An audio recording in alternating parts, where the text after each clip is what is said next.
Tampang Alkani, mantan Kades lontar korupsi dana desa 988 juta rupiah demi nikah lagi dan foya-foya. Inilah tampang Alkani, mantan kepala desa Lontar, Kecamatan Tirtayasa, Kabupaten Serang, Banten yang melakukan korupsi dana desa. Alkani telah melakukan korupsi dana desa ketika dirinya menjabat pada tahun 2015 hingga 2021. Dana yang dipergunakannya itu mencapai 988 juta rupiah.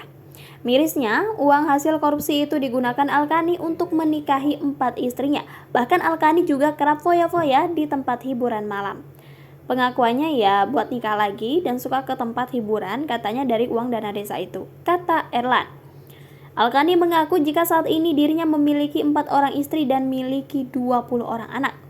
Menurut pengakuan, istrinya 4, anaknya kurang lebih 20. Ini pengakuannya, ujarnya.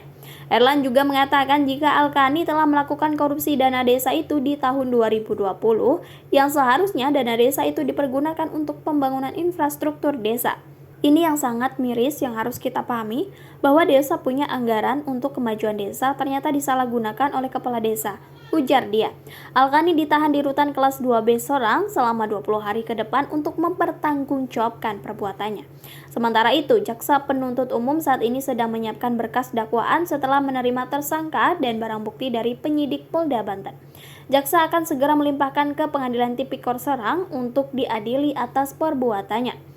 Kasubdit 3 Tipikor Ditreskrimsus Polda Banten Komisaris Polisi atau Kompol AD Paparihi mengatakan kasus ini berawal dari Desa Lontar mendapatkan anggaran tahun 2020 untuk pembangunan infrastruktur. Namun pada pelaksanaannya terdapat 5 proyek fisik yang merugikan keuangan negara.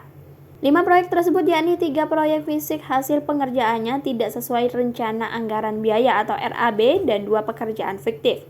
Informasi yang diperoleh, 3 proyek yang tidak sesuai RAB tersebut adalah rabat beton, gapura wisata, dan tembok penahan tanah atau TPT. Sementara itu, 2 proyek fiktif berkaitan dengan pengerjaan rabat beton.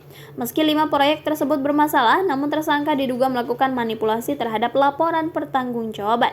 Akibat perbuatan tersangka, negara dirugikan 988 juta rupiah. Akibat perbuatannya, tersangka dijerat dengan pasal 2 ayat 1 junto pasal 3 junto pasal 18 ayat 1 huruf B Undang-Undang RI nomor 31 tahun 1999 tentang pemberantasan tindak pidana korupsi atau Tipikor, sebagaimana telah diubah dengan Undang-Undang RI nomor 20 tahun 2001 tentang perubahan atas Undang-Undang RI nomor 31 tahun 1999 tentang pemberantasan Tipikor. Tersangka dijerat dengan pasal 2 dan atau pasal 3 Undang-Undang nomor 20 tahun 2021 tentang Tipikor. Tutur AD.